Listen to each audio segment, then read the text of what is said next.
우리는 특별한 사람들이다. 그렇게 거듭 말씀을 드립니다.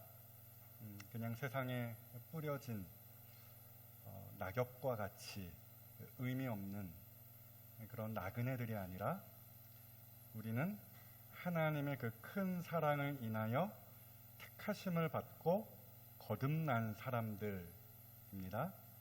그러하기에 우리는 특별한 사람으로서 하나님께 특별 대우를 받는다 라고도 말씀을 드렸습니다. 우리가 일단 저 천국에 가면 이미 준비하신, 쌓아두신 그 복락 받을 것입니다. 그것이 정확하게 무엇이다, 어떤 것이다, 언어로 다 설명할 수 없지만 성경이 그렇게 약속하고 있는 것이죠. 어찌되었건 하나님이 이미 준비해 놓으셨습니다. 그렇죠? 그것을 우리는 저 천국에 가면, 즉 우리의 구원이 완성되는 그날 받게 될 것이죠. 뿐만 아니라 이 땅에서도 특별한 은혜를 받아 누립니다. 하나님께서 이 땅에서 우리를 내버려 두시지 않고 천국에 가면 내가 왕창 선물을 안겨줄 것이니까 이 땅에서 그냥 열심히 살아라, 고생해라, 힘껏 살아라, 이런 식으로 우리를 내버려 두시는 것이 아니라 우리를 책임지시고 보호하시고 인도하신다 라고 말씀을 드렸죠. 이렇게 우리는 이 땅에서 특별 대우를 받습니다. 그리고 그 가운데에서 신자는 이 세상 사람들이 맛볼 수 없는 하늘의 기쁨을 누리죠. 저 위에 6절로 올라가 보세요. 거기에 어떤 말씀이 있습니까?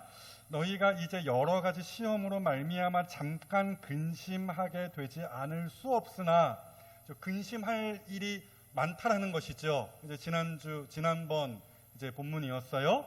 그럼에도 오히려 크게 기뻐하는도다. 그렇죠? 이 기쁨에 대하여서 지난 시간에 말씀을 드렸는데, 이 기쁨의 근원, 이 기쁨의 원천이 어디라고 말씀을 드렸습니까? 구원. 그렇죠? 하나님께서 주신 혹은 주고 계시는, 조금 더 결정적으로 장차 주실, 그렇죠? 우리가 얻을 그 구원으로 말미암은 기쁨이요, 동시에 주 안에서, 그렇죠? 누리는 그러한 한량없는 기쁨인 것입니다. 이처럼 신자는 특별한 은혜를 이 땅에서 받아 풍족히 누리며 삽니다. 이것이 베드로 사도가 설명하고 있는 구원의 큰 그림이에요. 우리가 이미 얻었고 지금도 얻고 있으며 장차 얻을 구원이라는 것을 베드로 사도가 1장에서 쭉 설명해 내고 있는 것이죠. 그러니까 사도 베드로는 그의 서신을 펼치면서 다른 이야기 없이 바로 치고 들어온 것이죠.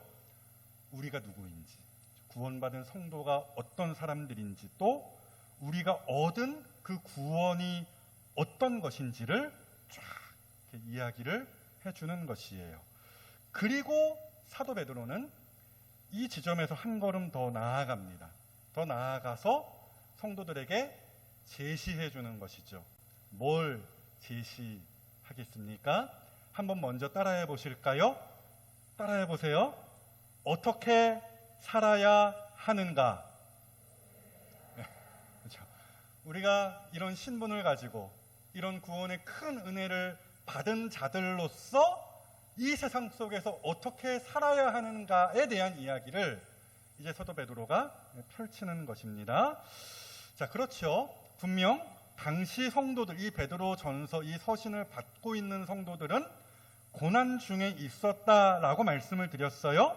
그럼에도 베드로 사도는 그냥 대충 그까이 거 살라, 그렇게 이야기하지 않습니다. 너무 힘들면 그냥 적당히 살다가 그냥 포기해, 그렇게 말하지도 않았습니다. 오히려 무슨 이야기를 한다고요? 이 험한 세상, 이 근심이 많은 세상 속에서 우리가 얻은 그 은혜와 신분에 걸맞은 삶을 살아갈 것을 요청하고 있다라는 거예요. 그 이야기가 오늘 본문에 있고 다음 본문에도 또 있습니다. 오늘은 일단 제가 두 가지만 말씀을 드리려고 해요. 자, 그리스도인으로서 우리가 이 세상 속에서 어떻게 살아야 하는가? 첫째, 우리는 꿈꾸는 사람으로 살아야 합니다. 자, 13절 다시 한번 읽어보실까요? 13절 시작. 그러므로 너희 마음의 허리를 동이고 근신하여 예수 그리스도께서 나타나실 때에 너희에게 가져다 주실 은혜를 온전히 바랄지어다. 이렇게 되어 있는데 그 끝에 보시면은 바랄지어다라는 말이 있습니다. 이 말이 꿈꾸다, 그런 의미입니다. 바랄지어다, 꿈꾸라는 이야기예요. 그러니까 잠을 자라는 이야기 아닙니다. 벌써 눈을 감으시면 안 돼요. 예, 원하고 바란다라는 뜻이에요. 그렇죠? 예, 바랄지어다, 그렇죠? 소망한다라는 그러한 이야기죠. 게다가 보시면은 13절 다시 보시면 그 끄트머리에 온전히라는 말도 붙어 있잖아요. 그러니까 그래서 이 말을 온전히 바랄지어다, 이것을 쉽게 그냥 풀이를 하면은 매우 강하게 원하고 바란다라는 의미가 되는 것입니다. 뭘 그토록 강하게 매우 강하게 원하고 바라라 사도 바울이 이야기합니까? 뭘 그렇게 바라라고 이야기하는 것입니까? 13절 다시 보시니까 그리스도께서 나타나실 때에 너희에게 가져다 주실 은혜를 온전히 바랄지어다, 이렇게 이야기를 해요. 자, 이게 무슨 말씀이냐? 일단 저 앞에 있는 4절 다시 한번 눈을 이렇게 올려서 보시면은 거기에 어떤 문구가 있습니까? 하나님께서 우리를 위하여 간직하신이라는 문구가 있습니다. 이미 예전에 살펴봤던 문구예요. 이 간직하신이라는 말은 준비해 놓으셨다라는 말이에요. 그렇죠?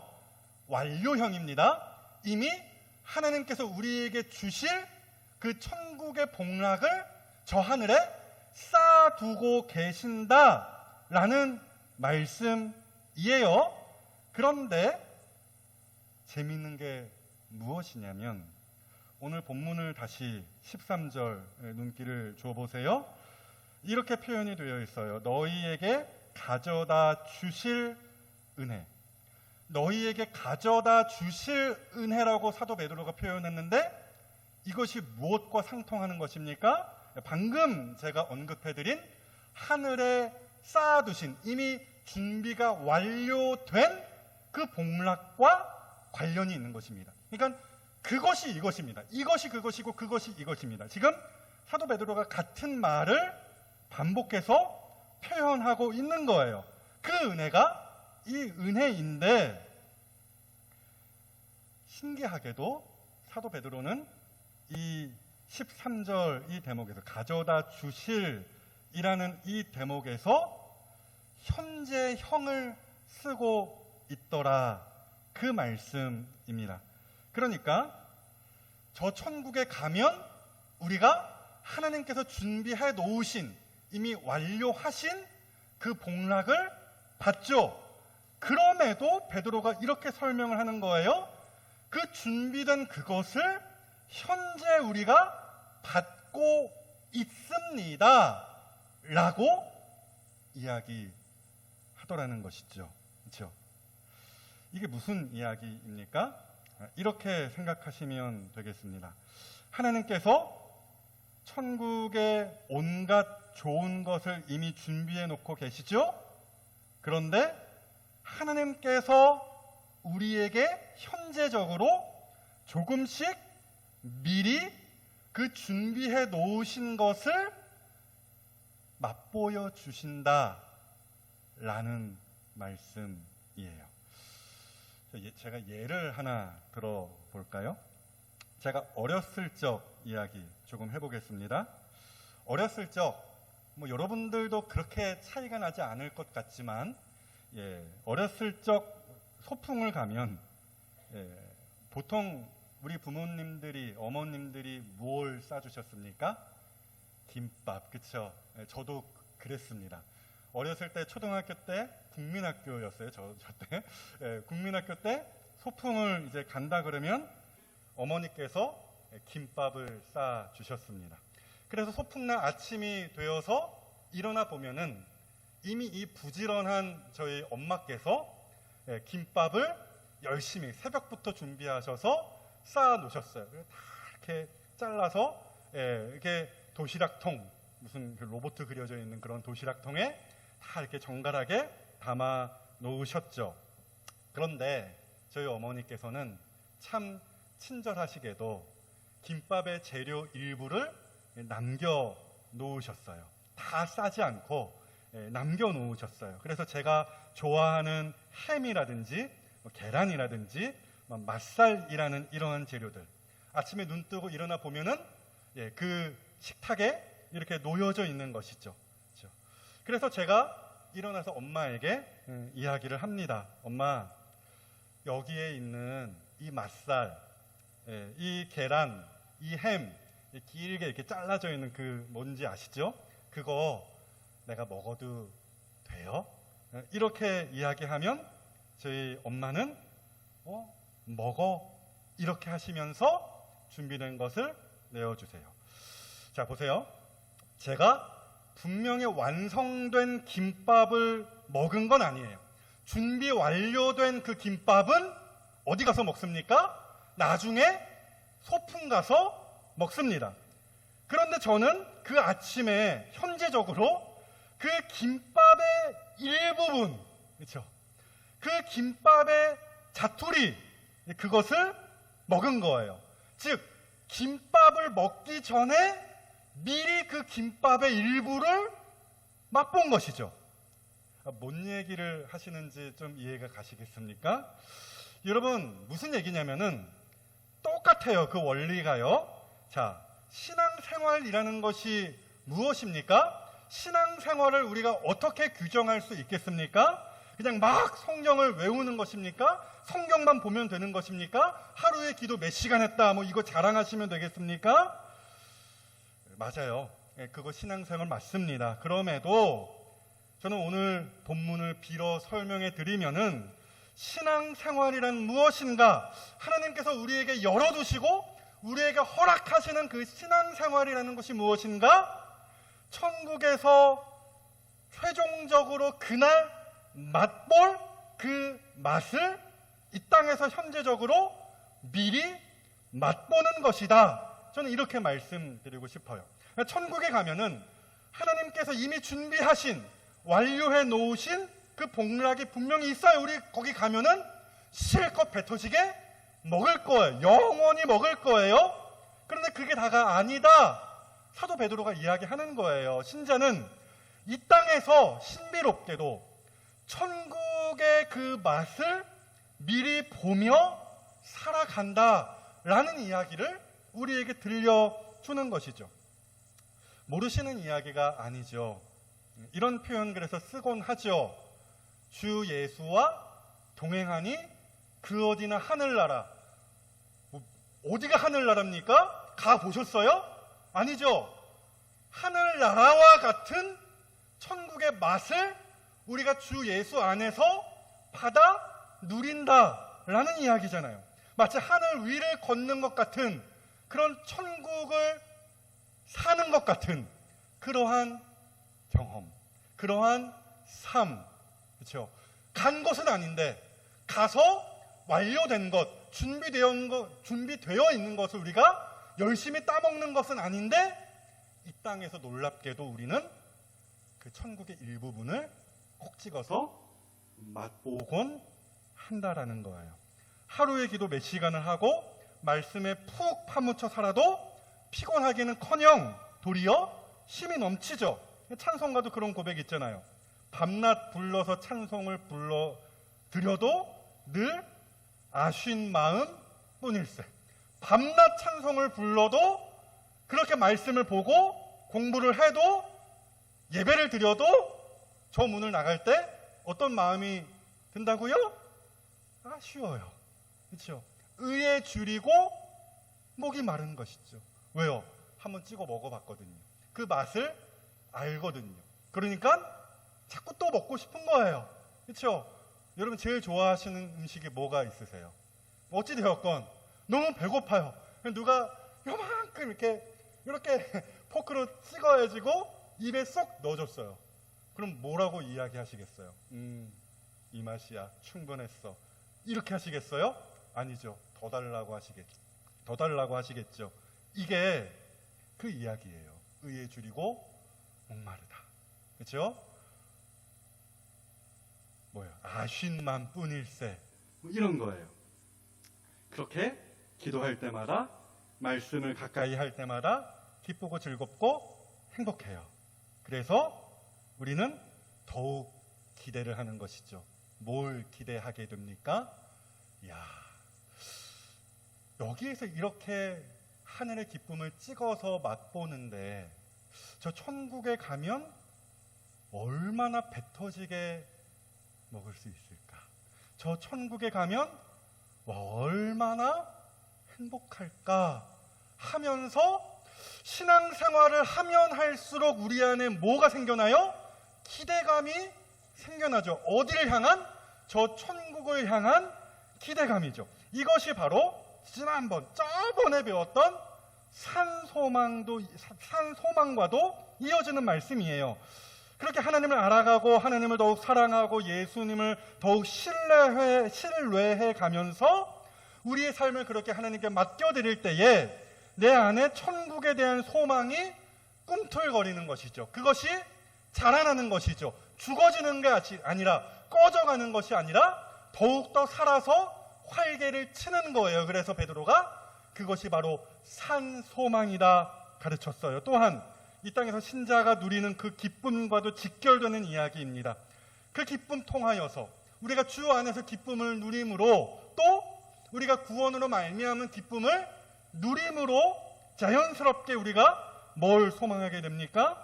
천국에서의 그 영원한 기쁨을 꿈꾸게 되는 것이죠. 그러므로 여러분, 이 땅에서부터 그냥 꾸역꾸역 교회 나오시고 꾸역꾸역 주중 경건 훈련 남의 거 베껴서 이렇게 쓰시고 꾸역꾸역 성경 몇 장 읽었다 그렇게 말하지 마시고, 그게 신앙생활의 전부라 여기지 마시고 하늘의 복락, 천국의 맛을 조금씩 보시면서 천국을 더욱더 꿈꾸시게 되는 여러분들의 참으로 복된 삶이 되시기를 우선 주님의 이름으로 축복합니다. 자, 둘째, 우리가 어떻게 살아야 합니까? 사도 베드로가 뭘 이야기합니까? 우리는 거룩한 사람으로 살아야 함을 사도 베드로가 가르칩니다. 자, 베드로 사도가 거룩이라는 말, 이것을 어떻게 가르치냐면 두 가지로 가르칩니다. 두 가지 방향으로 가르칩니다. 첫째, 거룩이란 본받지 않는 것이에요. 본문 14절 한번 보실까요? 그런 문구가 있죠. 너희 사욕을, 욕심을, 너희 안에 있는 죄성을 본받지 말고, 따르지 말고, 이렇게 권면합니다. 자, 예수님을 믿고 따르는 사람으로서 가장 힘든 게 무엇입니까? 가장 신앙생활 하는 데에 걸림이 되고 어려움이 되는 것이 무엇입니까? 죄성이죠. 우리 안에 있는 죄성입니다. 우리가 그 죄성을 따라서 내 말하자면 의지와 상관없이 죄를 짓는다라는 것, 이것이 우리에게 너무나 큰 걸림이 되는 것이죠. 예수님을 믿고 거듭난 신자라고 한다면 뿅 완벽하게, 그렇죠, 거듭나서 새로워져서 더 이상 이제 죄를 짓지 않는 완전 무결한 삶을 살 수만 있다면 얼마나 좋습니까? 그런데 뭐라고 그럴까요? 신비롭게도 그렇지 않죠. 뭘 확인합니까? 우리 안에 뭐가 남아있어요? 죄성이 여전히 남아있다는 것, 우리가 매일같이 확인하죠. 완전 무결하게 되는 것은 저 천국에 가면 되는 것이고, 신기하게도 이 땅에서 예수님을 믿고 살아가는 우리 신자 안에 여전히 그 죄성이 활개 칠 수 있다라는 것, 이것이 신자의 삶을 너무나 고되게 하는 것입니다. 여전히 그 죄성이 남아 있어서 우리가 그 죄에 휘둘릴 때가, 그 죄성에 끌려갈 때가 왕왕 있어요. 그만큼 그 죄성, 우리 안에 있는 욕심, 사도 베드로가 표현한 바 사욕이라는 것이 그렇게 강성한 것이에요. 세다라는 것입니다. 우리 안에 남아있는 그 죄성 얼마나 셉니까? 아마 모르시는 분은 안 계실 거예요. 욕심 부리면 됩니까? 안 됩니까? 안 되죠. 알고 계시네요. 그렇죠? 욕심 부리면 안 돼요. 그런데 욕심 부려요. 미워하면 됩니까? 안 됩니까? 안 되죠. 그런데 미워해요. 아시네요. 잘. 우리 아이들만 그런 줄 알았는데 여러분 별 수 없죠. 저도 그래요. 그렇죠?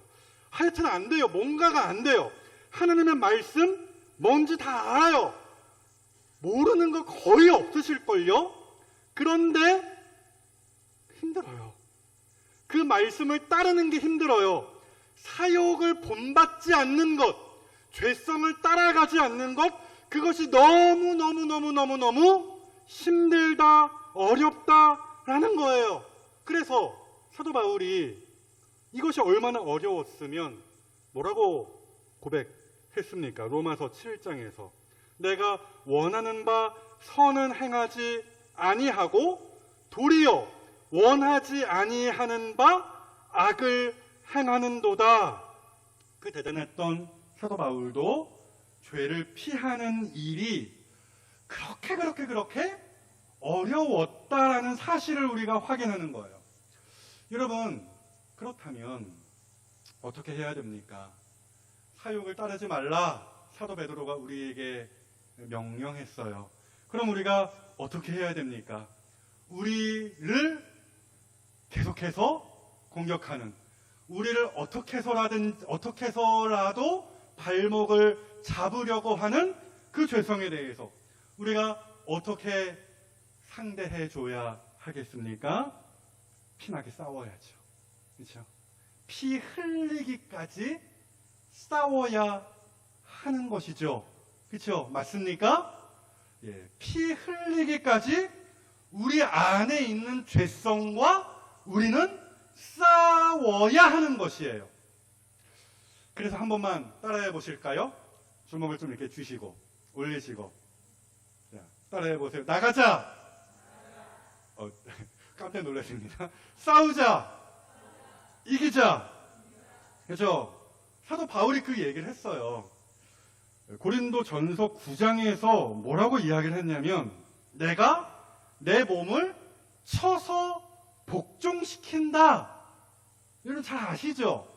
내가, 사도 바울 스스로 내 몸을, 여기서 이야기하는 몸이라는 것, 스스로 막 학대하고 명치를 세게 때리는 것이 아니라, 몸은 어떤 사욕, 베드로 사도의 표현대로 한다면 사욕, 그렇죠? 자기 안에 있는 욕심, 죄성, 그것을 지금 이렇게 몸이라고 표현한 거예요. 그것을 친다라는 것이죠. 그렇죠? 그 몸을 쳐서 복종시킨다 라고 할 때 친다. 이 친다라는 말이 무슨 말입니까? 찔까? 떼치 뭐 이런 게 아니라, 그죠? 나는 싫어. 나는 먼저 이렇게 멀어졌으면 좋겠어. 뭐 이렇게 어리광 부리는 듯이 떼치 치는 모양새가 아니라, 그럼 권투 시합 생각하시면 돼요. 권투. 예, 권투 보신 적 있으시죠? 어떻게 칩니까? 상대방을? 막 글러브 끼고 이렇게 때립니까? 아니죠? 예, 상대방을 때려 눕힐 것 같이, 예, 그러한 기세와 힘으로, 예, 상대방을 치는 것이죠. 이 친다라는 게 그 얘기예요. 자기 욕심에 대하여 친대요. 그래서 복종시킨다라고 하죠. 전쟁에서 승리하고 상대방을 무릎 꿇린다 할 때 이 말이에요. 복종시킨다. 그러니까 뭡니까? 사도 바울이 어떻게 살았다라는 거예요? 대충, 대강, 적당하게, 뭐 언젠간 되겠지? 뭐 누구나 다 그러는데 뭐 나라고 별 수 있겠어? 그런 게 아니라 죄에 대하여서, 내 안에 여전히 도사리고 있는 그 죄성에 대하여서 죽을 힘을 다해 싸우는 것이죠. 그 삶을 사도 바울이 살았다라는 것이고요. 그렇다면 오늘 우리가 어떻게 살아야 되겠습니까? 동일하게 싸워야 하는 것이죠. 나가자, 싸우자, 이기자. 이게 매일 아침마다 우리가 선창해야 할, 그렇죠? 외쳐야 할 그러한 뭐예요? 구호가 되는 것이죠. 여러분, 죽을 힘을 다해 싸우십시오. 여러분 안에 있는, 내 안에 있는 그 죄성, 사욕과 싸우십시오. 그래야 우리가 끌려가지 않습니다. 괜히 사람 붙들고 씨름하지 마시고 내 안에 있는 사욕을 쳐서 복종시키는 일에 힘쓰십시오. 이게 사도 베드로가 먼저 이야기하는 거룩이라는 것입니다. 그리고 또 하나, 거룩, 그것이 무엇입니까? 사도 베드로가 어떻게 가르칩니까? 닮아가는 것이다, 이렇게 이야기합니다. 닮아간다. 누구를 닮아가는 것이겠습니까? 아버지 하나님을 닮아가는 것이죠. 15절 다시 보시면 본문 15절입니다. 오직 너희를 부르신 거룩한 이처럼 너희도 모든 행실에 거룩한 자가 되라. 무슨 말씀이에요? 따지고 보면 신앙생활이라는 것이 그리 대단한 것이 아니다, 복잡한 것이 아니다. 사도 베드로가 그렇게 이야기하는 거예요. 무엇이냐? 그냥 하나님께서 보여주신 대로 성경을 보고 우리가 배운 대로 그대로 따라하면 된다. 그게 15절 말씀이에요. 우리를 부르신 거룩한 이처럼 우리의 모든 행실을 거룩하게 만들어가는 것, 그대로 하나님이 하신 그대로 따라하는 것, 따라쟁이가 되는 것, 이것이 또한 거룩의 또 하나의 방향성이다, 이렇게 말씀드릴 수 있겠어요? 닮아가는 것이죠. 다윗이라는 사람 아시죠? 이 사람의 예를 한번 들어드릴게요. 다윗만큼 하나님의 사랑, 즉 그 하나님의 은총을 받은 사람이 또 있겠습니까? 너무 많아서, 다윗이 받은 은총에 대한 이야기가 너무 많아서 제가 일일이 말씀 안 드립니다. 아무튼 그의 삶의 은총이 계속 쌓여갔고, 그 은총의 절정이 어디냐면은 사무엘하 7장과 8장입니다. 그리고 그렇게 다윗이 어마어마한 은총을 산더미같이 받았다라는 것이죠. 그 다음, 그렇게 큰 사랑, 즉 은총을 받은 다윗이 그 다음에 뭘 하는지를 여러분 확인해 보시면 참 재밌습니다. 다윗이 이렇게 이야기를 해요. 사무엘하 9장, 7장, 8장이 그 은총의 절정이라고 얘기했죠. 9장 1절에서 다윗이 이르되 사울의 집에 아직도 남은 사람이 있느냐? 내가 요나단으로 말미암아 그 사람에게, 그 사울의 가문에 남겨진 그 사람에게 은총을 베풀리라. 그렇죠? 은총, 하나님께 받은 그 은총과 같은 단어입니다. 어찌되었건 이따가 더 말씀드릴 거고요. 은총을 베풀리라 하니라. 다 집어치우고, 뭐 요나단과의 약속 뭐네 다 집어치우고서라도, 여러분 다윗에게 사울이 어떤 인간입니까? 한마디로 원수잖아요. 원수. 아시죠? 잘 아시죠? 다윗을 그렇게 미워하고 괴롭히고 죽이려고 했던 사람, 사울 왕이었잖아요. 그런데 다윗이 뭘 결심하고 이야기를 하는 거예요? 야, 사울의 그 후손들에게, 내 원수의 집안 사람들에게 은총을 베풀리라, 그렇게 결단하고 공표하고 있는 것을 사무엘하 9장에서 우리가 확인하는 것이죠.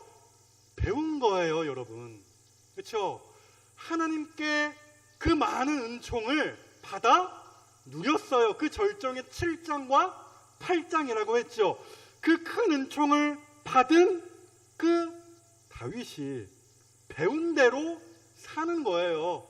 배운 대로 받은 만큼 베푸는 삶, 그 은총을 베푸는 삶을 살아내려고 하는 것이죠.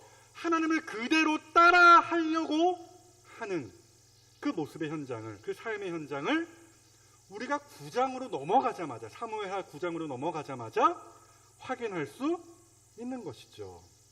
여러분, 은총이라고 번역된 이 말은, 그렇죠? 사무엘하 9장에도 은총이라는 말이 요 주변에 계속 이렇게 반복이 되거든요. 이 은총이라는 말은 히브리어로 헤세드라는 말이거든요. 여러분 어느 정도는 들어서 아실 거예요. 굉장히 쉬운 말이죠. 하나님의 사랑을 이야기할 때 보통 이 헤세드라는 말을 씁니다.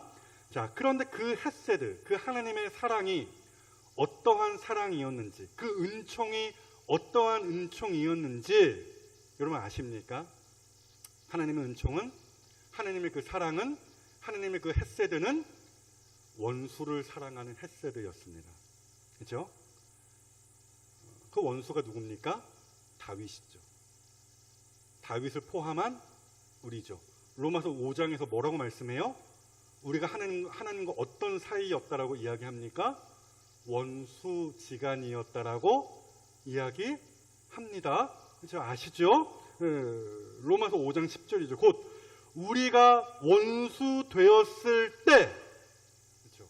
하나님과 우리가 우리의 죄로 말미암아 원수지간이었다라고 성경은 우리에게 가르칩니다.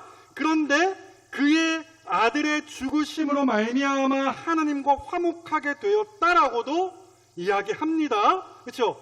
그렇게 하나님이 우리를 사랑하신 것이죠. 하나님이 이처럼 원수를 사랑하사 독생자를 주신 거예요. 그 은혜로 말미암아, 그 은총으로 말미암아 우리가 거듭나고 우리가 하나님의 자녀가 되었다라는 거예요. 놀라운 이야기죠. 다윗, 그냥 다윗이 받을만 해서 받은 거 아니에요. 이쁨 받을 만한 그럼 많이 했습니까? 아무리 그래도 원수예요, 원수. 어쨌든 시작은 원수였어요. 그런데 하나님께서 그에게 은총을 베푸시고 또 베푸셨다라는 사실이죠. 다윗이 하나님과 동행하면서 계속 경험했던 게 바로 그 은총이에요. 어떤 은총이요? 어떤 사랑이요? 어떤 헤세드요? 원수까지 사랑하시는 하나님의 헤세드였던 것이죠. 그걸 다윗이 보고 배운 것이고요. 그래서 다윗은 그것을 그저 따라 했던 것 뿐이에요. 자기가 보고 배운 헤세드를 지금 사울의 집안, 그 원수에게까지 베풀겠다라는 것이죠. 여러분, 이것이 바로, 이 그림이 바로 오늘 사도 베드로가 우리에게 가르치는 하나님을 닮아가는, 아버지 하나님을 닮아가는 거룩입니다. 예수님도 같은 말씀 하신 거 아시죠? 마태복음에서 뭐라고 가르치셨습니까? 누가 오른뺨 치면 왼뺨 대주고, 속옷 달라 하면 겉옷 주고, 억지로 오리 가자 하면 식물이 동행하고. 이 정도까지는 하실 수 있죠? 그런데 점점 이게 수준이 높아집니다. 그 다음에 어떤 말씀들이 나옵니까? 원수를 사랑하라. 여기에서 이제 말씀이 나와요. 그리고 박해하는 자를 위하여 기도하라. 이게 딱 누구를 닮은 삶이라는 것입니까? 아버지 하나님을 닮은 삶이라는 것이죠. 그래서 마태복음 5장 그 끝에서 끝내 예수님께서 뭘 말씀하십니까? 5장 48절이었죠. 그러므로 하늘에 계신 너희 아버지의 온전하심과 같이 너희도 온전하라. 원수를 사랑하며 너희를 박해하는 자를 위하여 기도하는 이 수준의 삶이 하나님의 온전하심과 같은 것임을 예수님께서 가르치시는 거예요. 같은 말씀이 오늘 본문에도 있잖아요. 사도 베드로가 16절에서 그렇게 이야기했죠. 레위기 11장 말씀을 가지고 와서 내가 거룩하니 너희도 거룩할지어다 하셨느니라. 여러분 복잡하게 생각하실 거 없습니다. 자녀라면 아버지 하나님을 닮아가는 게 정상입니다. 아까 저희 한 권사님이 제 아들을 보고서 와 어떻게 그 저희 첫째 아들 보시고서 아빠랑 꼭 닮았다고, 그렇죠? 잘생기고 키 크고 그런 거겠죠. 뭐 제가 구체적인 이야기는 안 들어봤지만 그런 거라고 저는 거의 확신을 합니다. 그죠? 꼭 닮았다고. 당연한 이야기죠. 저를 안 닮으면 누굴 닮겠습니까? 나머지 아이들은 제 아내를 좀 닮은 것 같아요. 그죠? 아론이는 저를 닮은 것 같고요. 어찌되었건 자녀라면 하나님 아버지를 닮아가는 게 정상이에요. 그렇죠? 그냥 그 죄를 따라가고 그냥 그것에 즐겨하는 그 수준의 삶에 그대로 머물러 있는 것, 그것은 자녀에게 합당치 않다라는 것 우리가 아셔야 되는 것이죠. 성도라면 그러하기에 이렇게 아버지 하나님을 닮아가는 일에 헌신하심이 마땅하신 거예요. 이게 사도 베드로가 우리에게 가르치는, 제시하는 거룩한 삶입니다. 정리해 보겠습니다. 거룩한 사람은 거듭난 사람은 천국을 꿈꿉니다. 여기에서 천국의 그 맛을 조금씩 이렇게 보면서 천국 빨리 가고 싶다. 천국에 가면 얼마나 좋을까. 이렇게 행복해 합니다. 그리고 거듭난 사람은 거룩하게 살죠. 자기 욕심을 버리고 과거와 단절에 나아가면서 아버지 하나님을 닮아가는, 미래를 향해 나아가는 그 거룩한 삶을 살아갑니다. 그러므로 사랑하는 여러분, 특별한 사람으로서 특별한 은혜를 받아 누리며 천국 가는 그날까지 살아있는 소망을 가지시고 이 땅에서 거룩하게 죄와 싸우시며 하나님을 닮아가시는 그 거룩한 삶을 살아가시는 모든 성도들이 다 되시기를, 주의 자녀들이 되시기를 주님의 이름으로 축복합니다.